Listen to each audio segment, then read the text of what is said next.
I wouldn't doubt it for a second, Gore Vidal. I wouldn't doubt it for a second.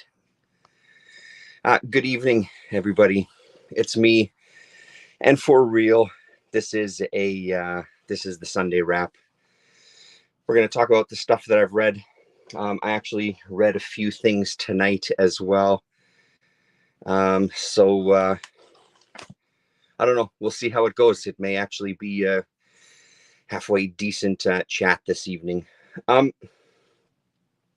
Let's just start. Let's just put that aside. Let's do these ones first, maybe. So put those aside. We'll start with the stuff that I picked up this week. I went to 204 Comics. I swear to Christ, one day I will do something about my lighting. I promise. I promise. It's been 10 years, but I promise this will be the year. I went to 204 to pick up the books on my pull list, have a quick look around the shop. In the $2 bin, he had some Batman Gotham Adventures. I'm closing in on completing this run. I still got a bit of a chunk to go. This was the only issue that he had that I didn't. I love it. It's especially nice now that I'm reading the audio adventures and the adventures continue. It's good to dip back into these books to kind of get that feel of what I liked from this era. This one is an interesting story. I don't really know where it's coming from. Sometimes with the Batman and the characters, it is hard for me to kind of detach myself from some of the messaging that comes from these books that's inherent with this character. The usual stuff that I'm sure everybody has heard a million times. The rich man coming in to save everybody, all of those kind of things. For the most part, when I'm reading these, it doesn't even play into it. I don't think about it. This one was like that a little bit. There was commentary on, continuing from our conversation this afternoon, there was commentary on defense attorneys and the corruption inherent in that, according to some of the characters in this story. That and then Robin talking about things like, maybe the criminals, like the Killer Crocs or whatever, don't deserve an attorney. So there was a lot of odd little dialogue going on. It sort of had a payoff at the end when they do get this defense attorney that they think is corrupt. They've been kind of they're spying on him, basically. They're on a rooftop. They bugged his office, and they're keeping an eye on him. And it turns out he isn't corrupt. He's the criminal. There was somebody that was wrongly accused of a crime, and the guy who actually committed the crime comes to see him to try to pay him off. And this attorney doesn't. And this attorney doesn't take the money. And Batman and Robin, of course, because they've been spying on him, they come and save him at the last second. So it was a pretty good book. What I loved most was this return to this classic art. So this is Terry Beattie doing the inking on this one. Let's get some credits here. I bypassed him. Scott Peterson, writer. Tim Levins, penciler. Terry Beattie, inker. Lee Luridge, colorist. And there you go. So stuff like this, I love it. Love it so much. It's really, really great stuff. So that's more what I was focused on, this beautiful animated series style art. Nice. For the past 2 Sunday mornings, I've been reading Talia al Ghul stories, including those in Batman Adventures. That's amazing. I love the Ra's al Ghul storylines from the animated series. We'll talk about this one next then. I think it's in this one, right? Yes, it is. Yeah. So that was that. Slowly but surely, I'll get there and finish off that collection. I recently reorganized the cabinets that have all the DC in it. So that was kind of fun to kind of consolidate things. Some of my stuff was really getting spread out in those bins as I just kind of put things where there was room. So it's been nice to kind of pull out those animated series books and the Gotham Adventures and stuff to have a look at those again. So this is Audio Adventures book number 5.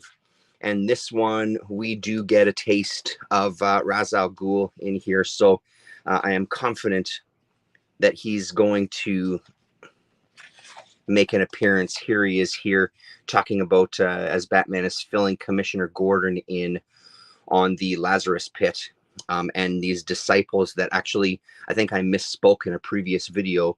The disciples that we'll see right here somewhere are not working with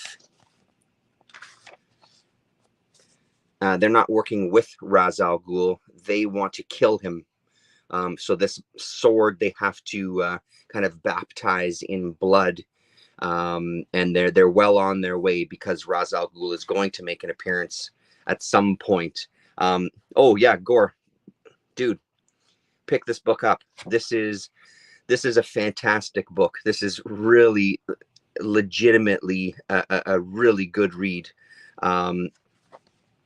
There's a couple of storylines going on at once. 3 basic storylines. Batman with these this group that are trying to baptize this sword. Robin is getting involved with the Penguin to the degree that we're not quite sure of what's going on right now. And then there's a Killer Croc story going on. A Killer Croc. No, that's right. A Killer Croc storyline going on as well here. So how they're all going to intertwine, we'll see. I think this only goes 2 more issues. I think this is going to be a 7-issue series. So this is such a good book, and I'm really hoping that we do get a look at Ra's al Ghul in the next issue here. The art is beautiful. The story is really just entertaining. I've been picking up the Mike Allred covers. I've managed to get all 5 so far. They've been cover price, so that makes it easier to pony up for, because they're not costing an arm and a leg to get them. But I love the way Batman looks in this one.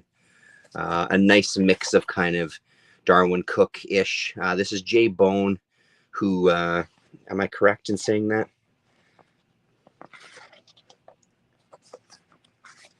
Are the credits at the back for this sucker? Yeah, so Jay Bone inker, who has inked Darwin Cook in the past, so that's why it kind of gives it that look. So it's a nice mix of that and the animated series style. Dennis McNichols, writer. And here we have on our last page, Robin going undercover. Oh yes, and of course the Scarecrow, as well as that other storyline that involves the Penguin and Robin. So we'll see how those all go. So phenomenal read. It continues to be kind of a highlight for me of the new books, especially now that Doctor Strange is done. Not too much to say about Dead Boy Detectives, to be honest. Ra's and Talia's relationship has intrigued me since I was a kid. It's something out of Roman history. Yes, I'll pick it up this week at Shop Beauty. Reread Son of the Demon from 1987 last night. Oh, nice. Yes. That's fantastic. I got to look through I do still have some of the miniseries from the Batman stuff. I don't remember if I have that one or not, but I should dig in the bins.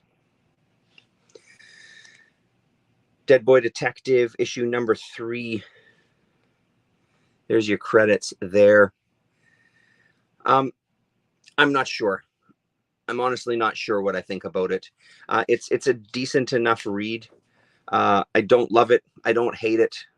There's some kind of fun things going on. I feel like I'm missing something. I'm not quite sure what that is. I can't quite put my finger on it. Because I'm 3 issues in, though, I'll probably just stick with it because, again, I think this is just a mini series, which is fantastic for me. So, yeah, I'm not quite sure. I'm not quite sure. The jury is out on this one. So we'll see. I'll stick with it, and it might be one that I tell myself this every once in a while with some of these series that I have to reread them once all the issues come out, and then I very rarely do that. But this one, maybe I will actually try to sit and reread to give it another chance. So that's that. The final issue from Human Target. I'm not even going to open this book. Chaos and Comics kind of said similar things that I would say about it. It's not really a big surprise. I was a little surprised at one particular aspect of this book. I don't think it blew me away like with a, oh my God, that's a shock. I really like this series. I think Human Target has been a really solid read the whole way through. Is it kind of tops of my list of reads lately? I don't know about that, but I thought this was a really solid story, and I love Smallwood's art. Yeah, there's the credits up there. Tom King, Greg Smallwood, just in case you didn't know. I've talked about it once or twice. So, pretty good. There was just some issues that were so strong. The Batman issue, I think, was my favorite issue. Him just paranoid that Batman is onto them and stuff, like really, really solid stuff. So there's elements in this that I thoroughly enjoyed. I guess I'm a little surprised by this final issue, as I said, but yeah, this is worth your time. I'm sure it's going to get a collection. This might be a taking it out from the library. If you're not a huge Tom King fan, I would suggest checking it out, though. So might be a library borrow for you. Oh, you think there'll be a volume 2? Hey, okay. Well, that like they did with 24, they did a second season, and that ruined the first season for me. So I hope no offense, Gore, but I hope you're wrong. I hope they don't do a volume 2, to be honest. I kind of hope they leave it at this.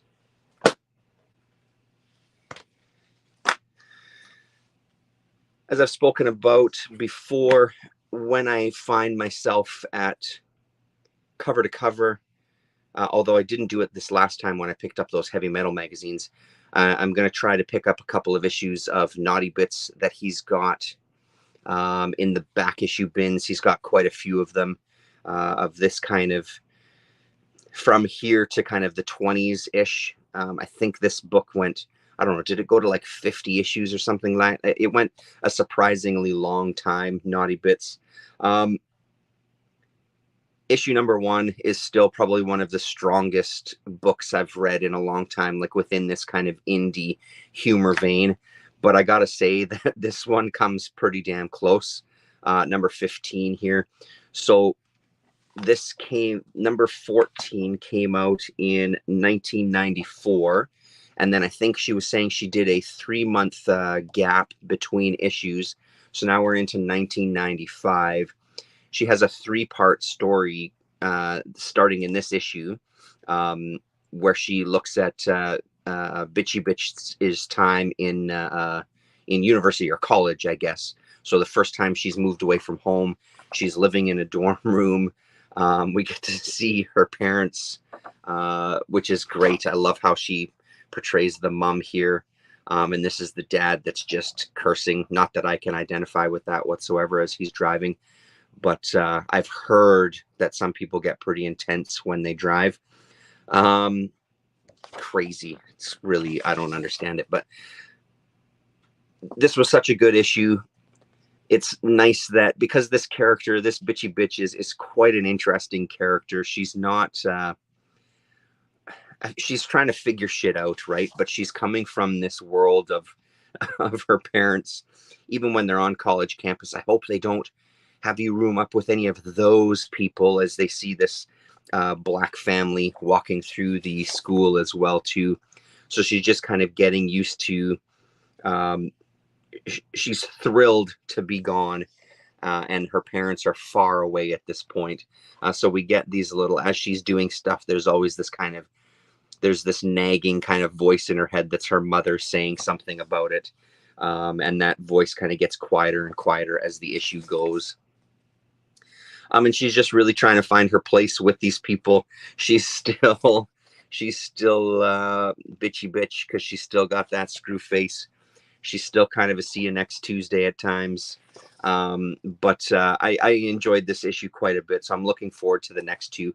It's also good to know that this is a 3-issue run. So next time I can just grab both of them at once, because I'm pretty sure he's got the next bunch in a row. I don't think there was any gaps in his back issue bins there. And as usual, one of the things that I love about Roberta Gregory's stuff is the kind of the back matter. Let's get to it here.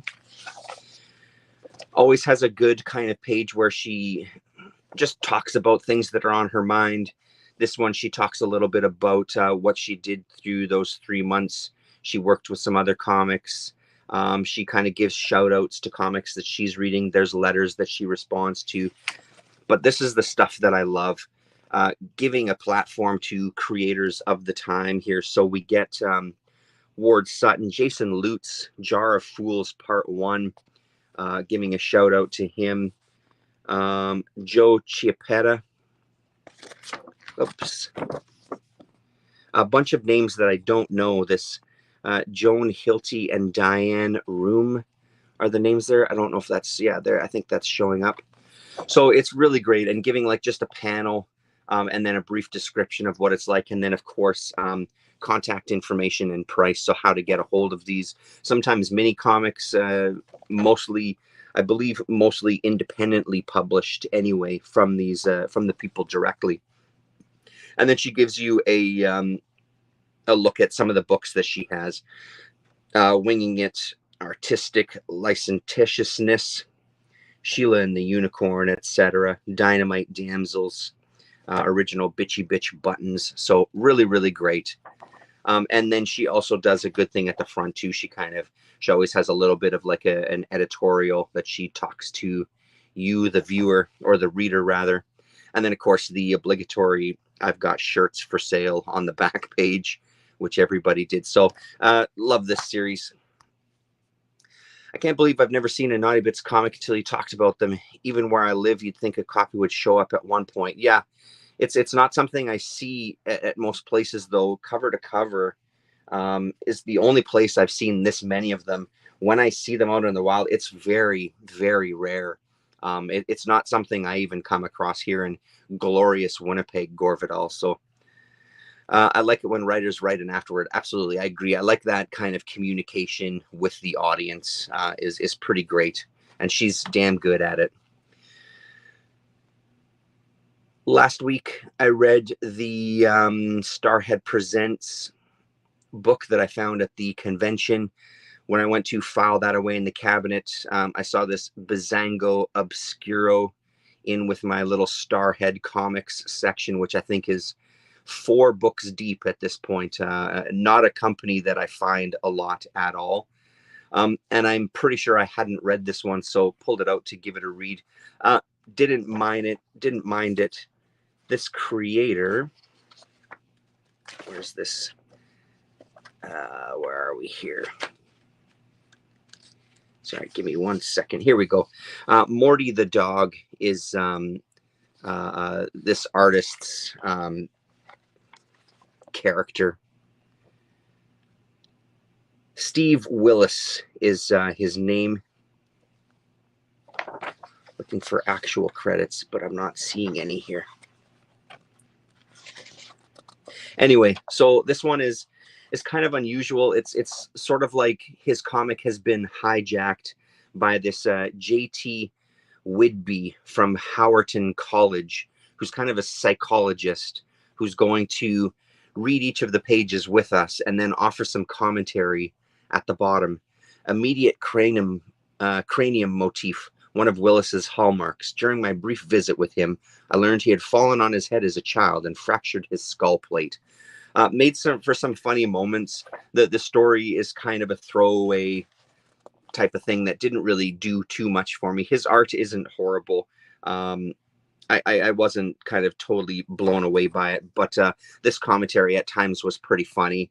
It really kind of played nicely with the kind of absurdity of the story. Very self-aware, I guess, to some degree. Main character is victim of circumstances. The stage is set for alienation from society. Note the archetype in panel 6 is presented as a member of society at large. So yeah, pretty interesting book here. I'm not really familiar with Morty the dog. I've seen I've seen Morty the dog out there, but I've never picked any of them up. Maybe I should find this comic to self-analyze myself and my Talia fascination all of a sudden. Absolutely. Maybe just have someone follow you around and offer some commentary on your day-to-day. They could listen to some of your interactions with people and pause the conversation to offer some insightful feedback. So it was kind of fun. I don't know if I'd go hunting for this or anything, but it was in the bins already, so it's not too bad. It doesn't turn me into a guy who's going to want to now hunt down Morty the dog. I'll tell you that much. So for our library book this week, Miyazaki Shuna's Journey here, originally from the 80s. Is that what it was here? So this is our friends at First Second. This edition came out in 2022. 1983 is when this originally came out. So we're starting at the back here. We do get a bit of a write-up from the translator, but more importantly, we get a afterword by Miyazaki himself from back in 1983. The story is based on the Tibetan folktale, The Prince Who Turned into a Dog. In the tale, the prince of a certain country is concerned that his people live in poverty with no cereals to grow. At the end of a journey full of hardship, he steals grains from the Serpent King, and as a result is magically turned into a dog. He is saved by the love of a young woman and eventually brings the cereal back to his country, is where this story has come from.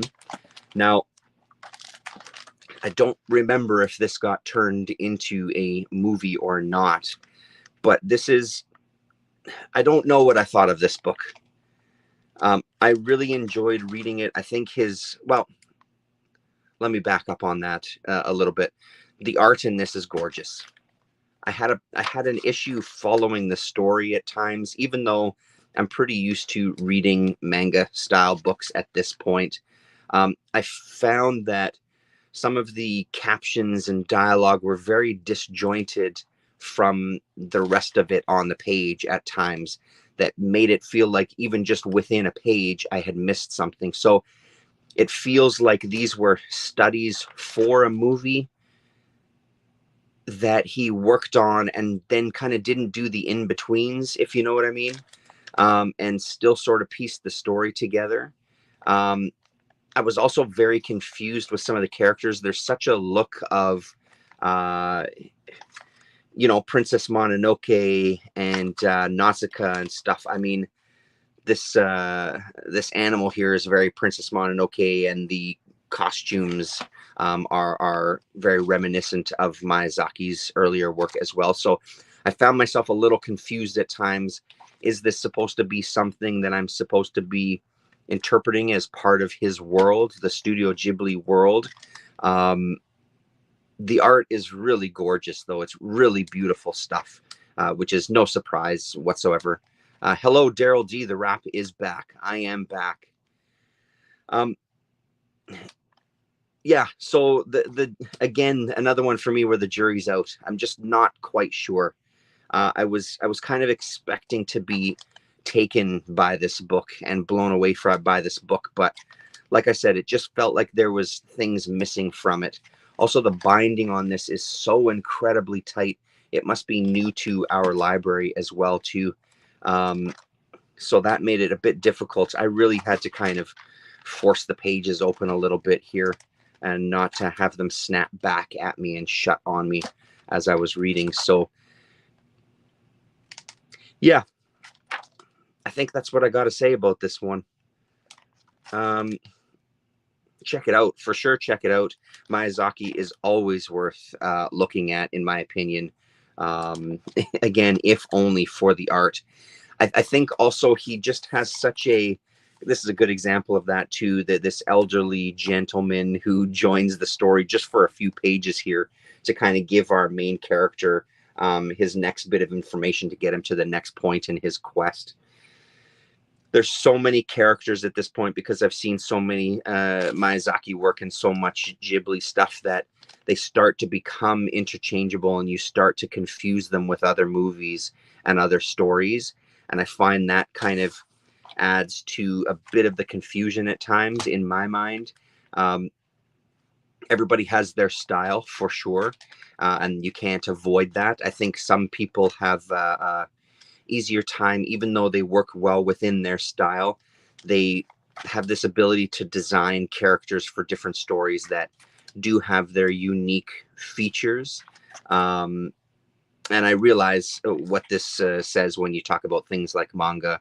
One of the kind of stereotypes of manga is that all the characters end up looking the same. So I do understand that, but I found this is the first time where it's really kind of not confused me, but just kind of look at these greens here are just gorgeous.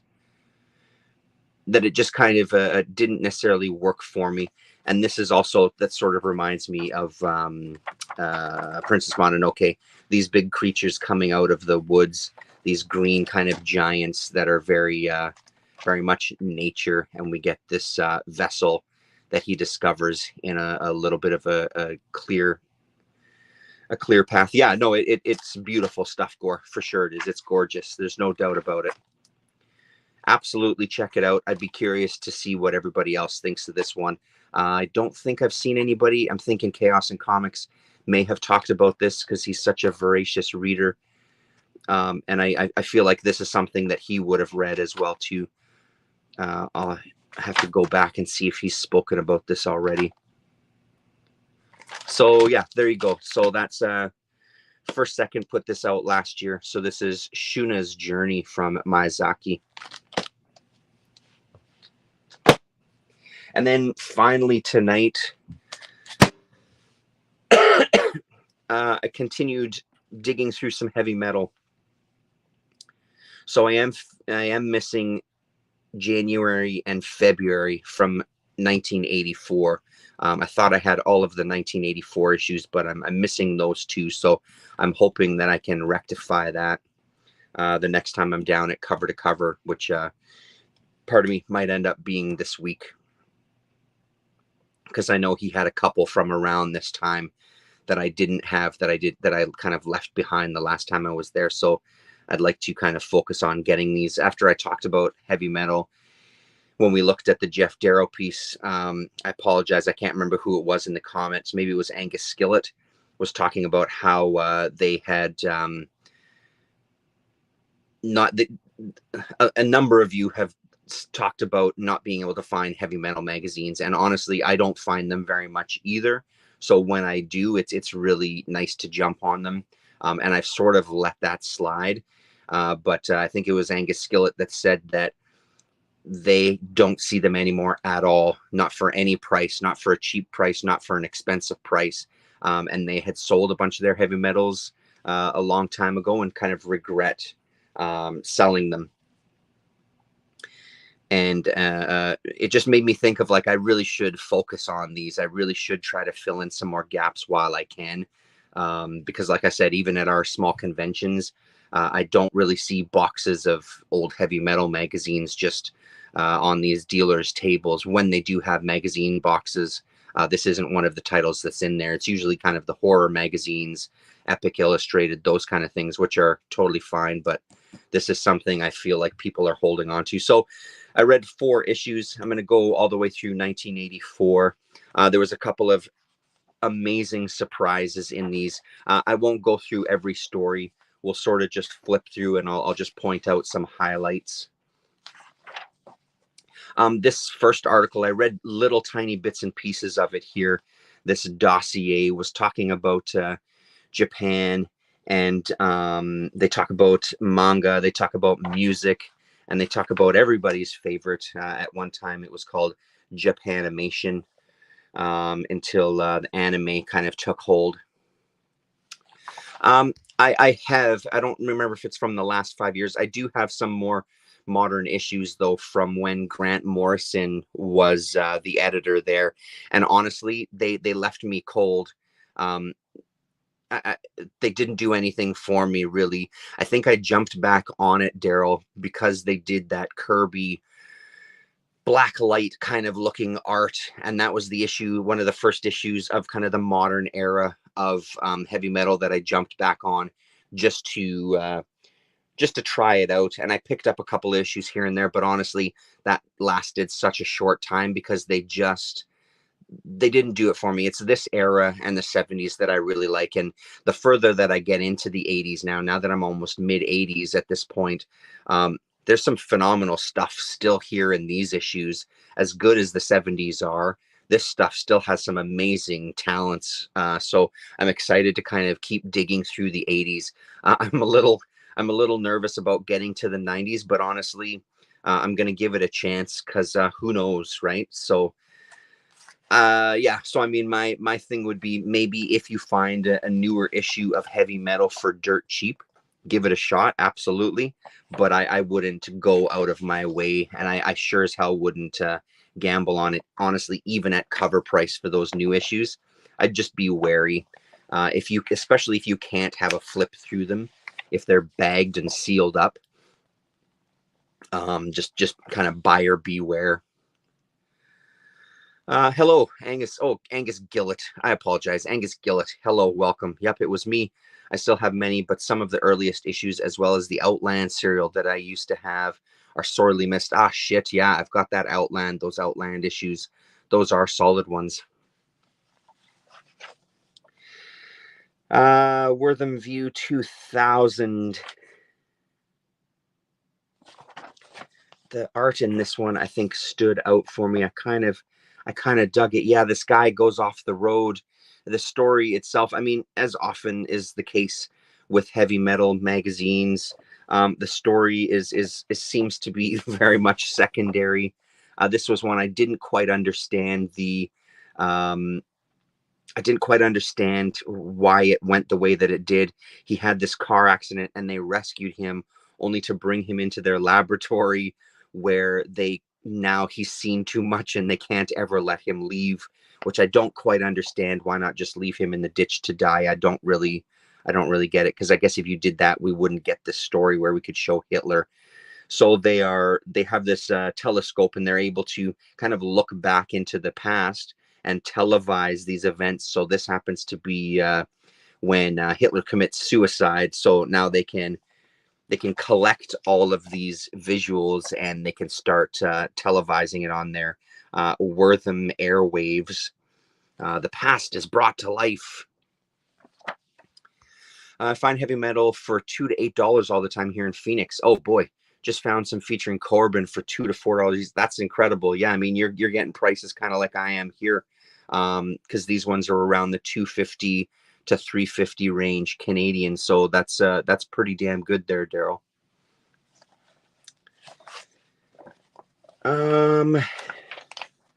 Of course, talked about it again before. Texarkana.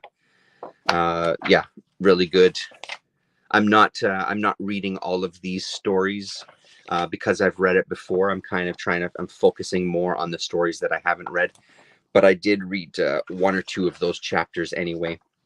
And then the Inkall stuff, which we've spoken about as I flip through, because I think it's the last two issues that had some really great stuff. Nicola Cuddy, Forbidden Passions, some beautiful art with kind of a silly like one pager. Yeah, but really nice looking stuff there though. Chainmail, and then of course Salambo, Philippe Drouillet. I think this came out in one of those newer hardcover collections. I don't think it's not one that I've picked up yet though, but again, even though those collections are gorgeous, it's still really great to see Druillet in the heavy metal magazines. Like, look at this, man. It's really beautiful. And this castle reminds me, when we were talking Doctor Strange, Tradmore, there's some buildings in there, and this is that kind of, that's where I see the similarities between the two artists. Not that I see it in a lot of other places. Druillet stuff is very sharp, and there's a lot of like gaping maws on statues and characters. And I believe this was his wife in this one too, wasn't it?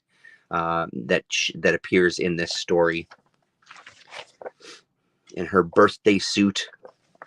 Some Drew Friedman, written by Josh Allen Friedman.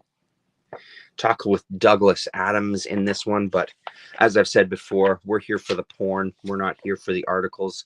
Rand Xerox, or Rank Xerox, I'm not ever sure how to pronounce it. Criticized for being uber violent. Libitor, is that the artist's name, I think?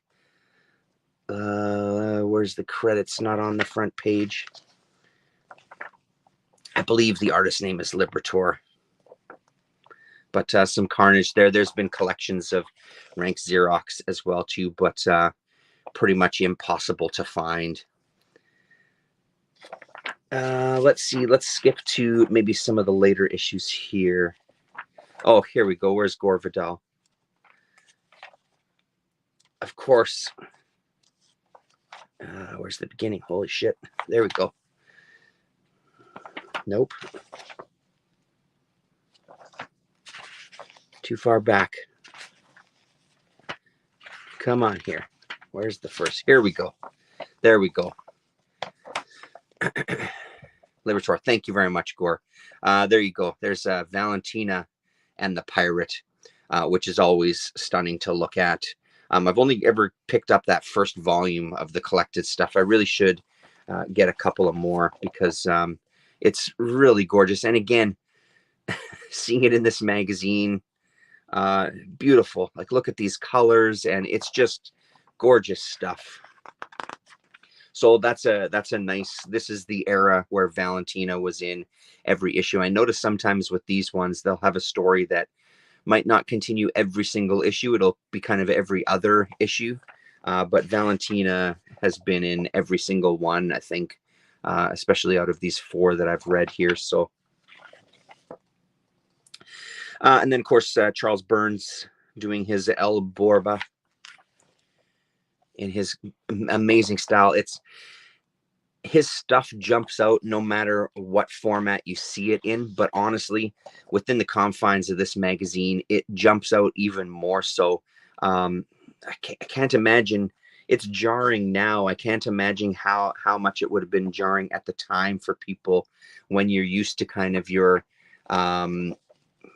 when you're used to your heavy metal magazines from the 70s and the 80s, then seeing that guy pop in. Of course, my favorite, the bus, will always, we'll pause on the bus here for everybody.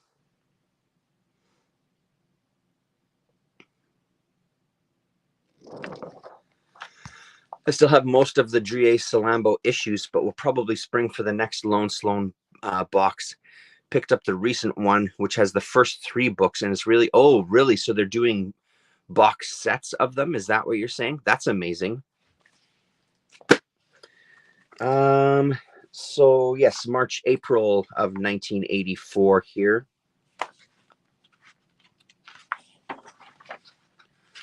Have a quick look through.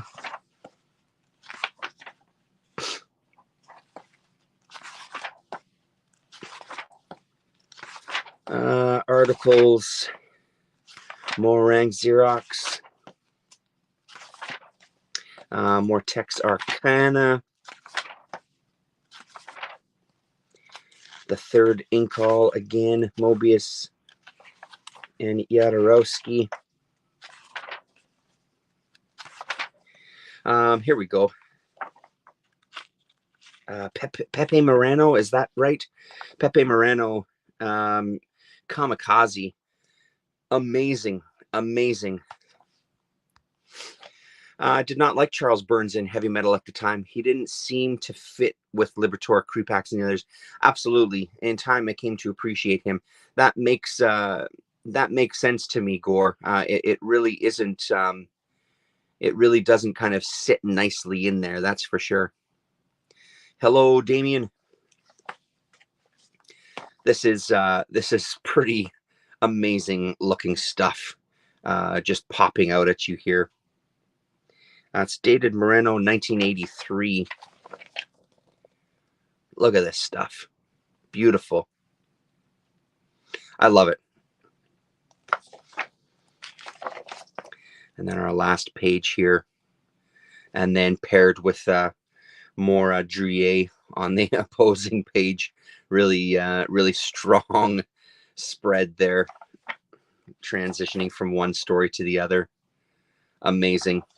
Yeah, putting this book together, they just did an incredible job of collecting some very one-of-a-kind artists that even now really stand out as unique, and did a hell of a good job putting together this magazine. Oh, Wortham View 2000. I must have skipped this one. Yes, I did not read part 2. Well, that's a miss on my part. I'll have to go back and read that. I didn't realize there was a part 2. That'll make more sense. Hopefully, the story will make a little more sense diving into part 2. Looks promising. Oh, it's a doozy as well, too. Rick Geary. Borba again. Roger Corman article. Then Valentina. Let's focus on these last 2 issues after we get to the bus too. Just want to see if there's anything else that I've missed in here. No. And there's this month's bus by Mr. Kirchner.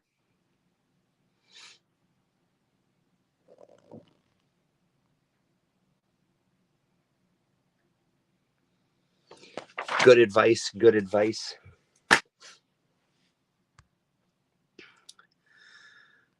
Yeah, the Druillet sets, all hardcover, larger album size books from Titan. Okay, yes, those are the ones that I have then. Not sure if the art's been remastered, but it's the best looking presentation of it I've seen. Frustrating to me, not just because I was a minor, that heavy metal was sold behind the counter at convenience stores with the porn. It really limited the exposure of those great artists to the public. Yeah, absolutely. They make those ridiculous choices at times, like, I don't quite understand, but what are you going to do? We managed, as it sounds like you did as well, Gore, we managed to get our hands on these magazines anyway. All of us had dads with magazines of various kinds. This was a really nice surprise. AFPC, I believe, is the one that raved about this. WRAB. There was a collection of this. I got so excited seeing this one. I thought maybe it was going to continue in every single issue. It's not in the next issue. I'm hoping that it makes a return appearance. This is with one of the Post brothers, Ron Post, the pirate television station, and they're talking about a band called SPK, Surgical Penis Clinic. No, they're just called SPK now, and it's more disco. I'm familiar with the name. I couldn't tell you much about the music of SPK, but I am familiar with them. But it's Ron Post kind of freaking out at the direction change that they've made. But I love, this is a great looking Howarth strip here. Beautiful colors on this one too. I found the WRAB on eBay, but it costs a fucking arm and a leg. Yeah, you did. Always Fair and Love Warren comics. Yeah, the kids always manage to find a way to get their hands on this filth. Bunker 6A. This is Pepe Moreno again. This one is beautiful. I love the lettering, the coloring, the color choices on these are pretty outstanding. They leap off the page at you. I mean, look at that. That eyeball just shoots off the page at you. in this corner box there too. So beautiful stuff there. One of the biggest surprises for me in this issue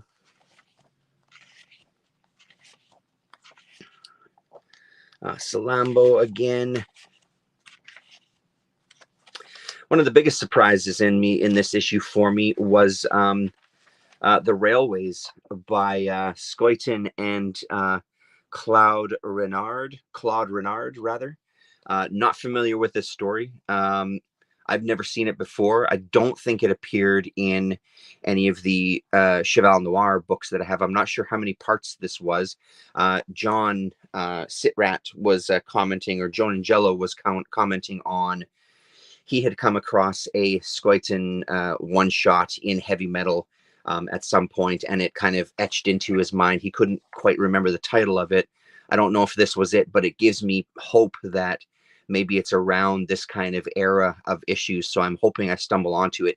Either way, though, this was a fantastic one to find. This appears in the next issue as well, and it's going to be continued at least one more time. Love it. This guy is driving back to his house to meet up with his wife. He's kind of a union rep, I guess, or what does he call himself here? I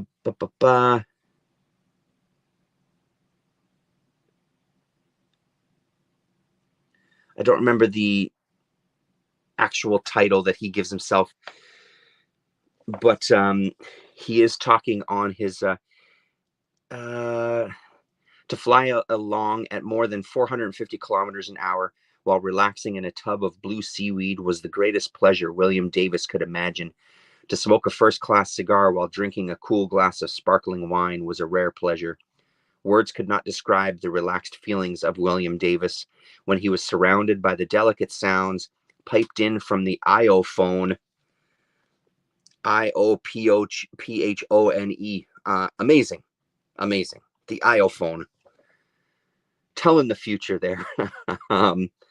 So it's kind of what happens to him. His car is going on its own while he's bathing and enjoying a cigar and a nice drink, going along in these trenches. Kind of gives us a little bit of a backstory of him. Returning from a union meeting, William Davis moved quickly through the bleak countryside in one of the company's lightning-fast cars. Once touted as the most brilliant advisor to one of the most powerful unions in Nucleus City, he knew how to get through the maze that was the union hierarchy, and he didn't refrain from making use of certain unscrupulous undertakings. So we get a little bit of a sense. I love the way it's laid out. Every page, every 2 pages is like this. We get this text and the box and what we think is a wheel, which slowly starts to pull back to reveal something else as we get into part 2. And then the look at this vehicle in the trenches here, it starts to break down after he talks to his partner. So he gets dressed to see what's going on because it's now unmovable. And he's hoping that somebody's going to come and find him sooner than later. And in the second issue, a group of people do end up coming out of nowhere to kind of help him, but they just don't communicate with him. So we get the sense by the end of that second part that they're not. They may be responsible for his vehicle breaking down at this precise spot. So I love it. I really love it. He sticks to this nice layout. Scoyton is always top on my list, but beautiful looking stuff so far. And then the third Incal again. What else was there? Another one in this issue that stood out.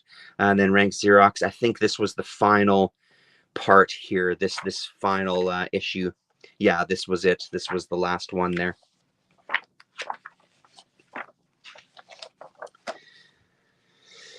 Let's see. Alborba again. Maybe it was the next issue.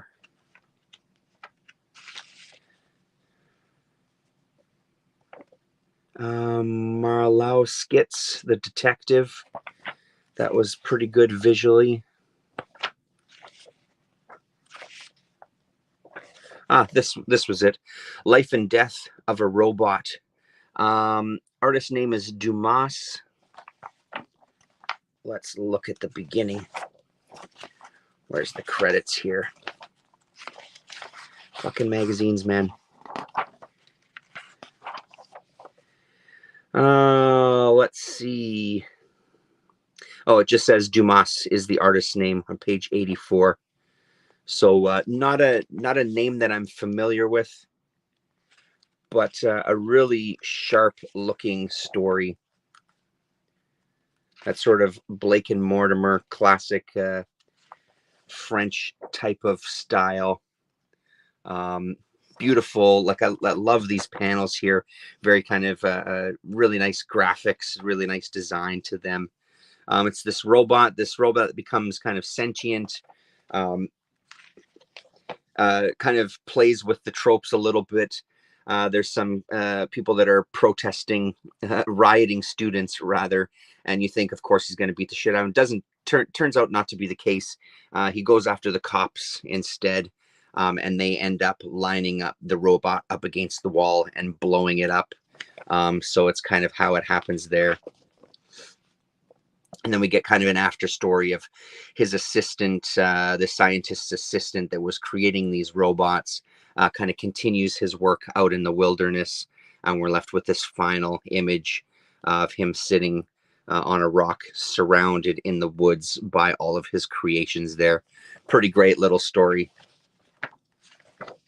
Yes, this was another one that jumped out at me. Voss, is that right for this one? He came from within. Amazing looking. Again, talk about designing shit that jumps off the page at you. That's beautiful. Love that red and yellow. Really bold choice there. Let's catch up on the comments here. I can't remember where I bought heavy metal as a kid, but I had most issues from the first years seemed easily available till my dad tossed them. Oh, geez. These were the stories I couldn't follow or understand as a kid. Way too adult for me in those days. Yeah, absolutely. Fortunately, Damien, my family never paid attention to my comics and magazines. If they did, my comic book history would be very different. Yeah, the Scoia'tain is amazing. It's really amazing. The kids interrupt the two-headed mutants Elvis listening to their peril. Yes, exactly right. That is how that one finalizes. He's got to protect rock and roll. And then finally tonight, June 1984. We'll quickly scoot past the usual culprits. Herschel Gordon Lewis article at off the top. We get Frank Thorne. Oh, look at this. For the love of comics, hello. You're just in time for our final book of the night here. This has been collected. I've never found it. I think it also appeared in like single issue format as well. Really good. I mean, you know, what can you say about Frank Thorne? I love him. This has almost an Alex Toth kind of vibe to some of the character designs, especially stuff like this. And the figure here, very Alex Toth influenced, it looks like, but also unmistakably Frank Thorne as well too. So whatever happened to tan lines? Hey, come on, bring back tan lines. Hashtag tan lines forever. Pretty great though. Look at these pages, just dense with shapes and colors. Beautiful stuff. There we go. Yeah, very much a Toth vibe in this. Let's see. We're just gonna skip quickly here because again, there's lots of repetition. Here's the bus. Moment of silence for the bus, please. A particularly good one this month too, actually, if I do say so myself. Out of all of the great Kirshner bus stories, this has got to be one of the top ones for me. And the Hunting Party is here as well. I believe it's chapter 1 of the Hunting Party. We get some Howard Cruz. a talking head. You left your talking head on, and it says at the bottom, I can't even see it because of this shitty lighting.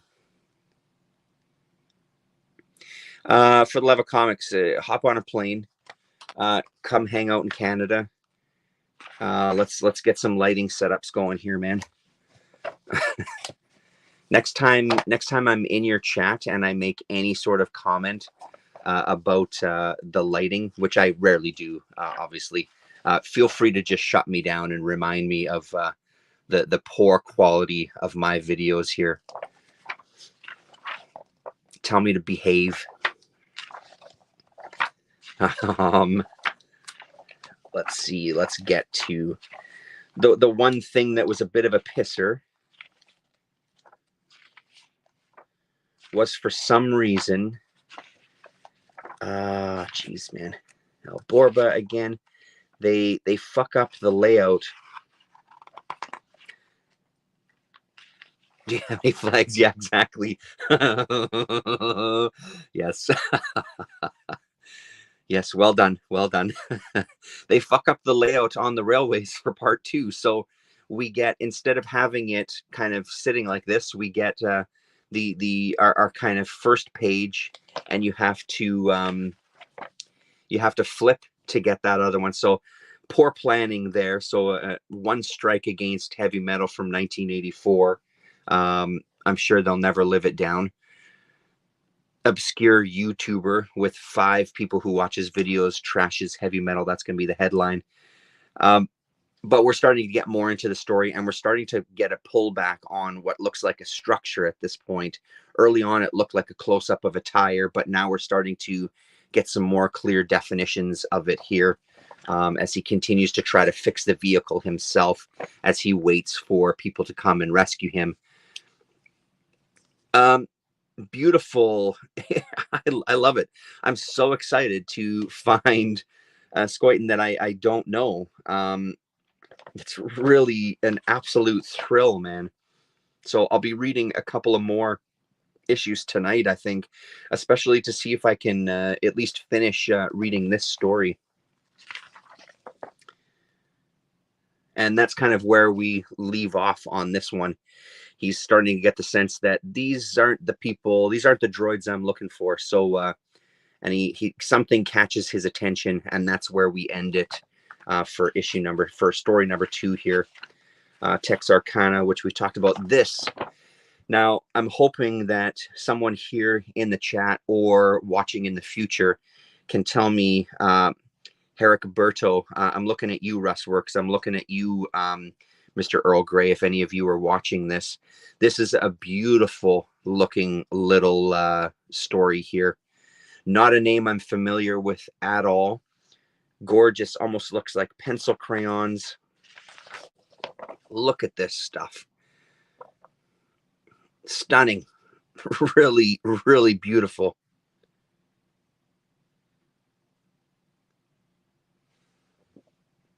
Try to give you a couple of closer looks here, but not a name I'm familiar with at all. Doesn't even sound familiar. Look at that. That's great. Tag that one there with a crack. And then someone triggers the arrow at the door and gets pinned against the wall. Amazing looking strip. So I'm hoping that they make a return. Let's see if there's a first name in the credits here. Butterfly. Oh no, it just says Herrick Berto right here. So unfortunately, no other name attached to that. So beautiful.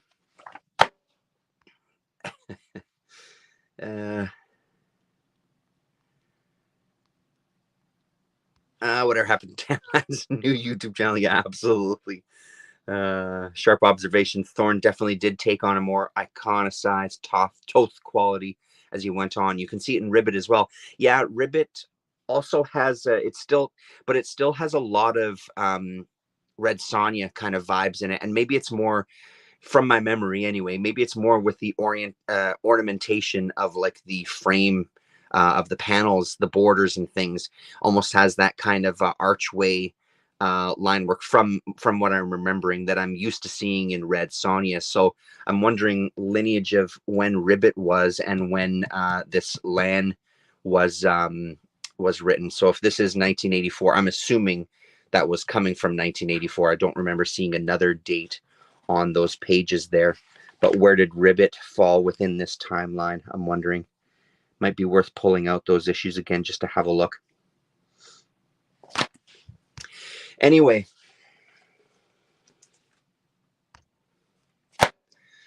we'll leave it with that. Thanks very much, everybody, for joining me. It was good to see you all. Actually, we'll leave it with that instead. You and me both. Gore, you have your mission. Don't let us down. Thanks very much, everybody, and we'll talk to you.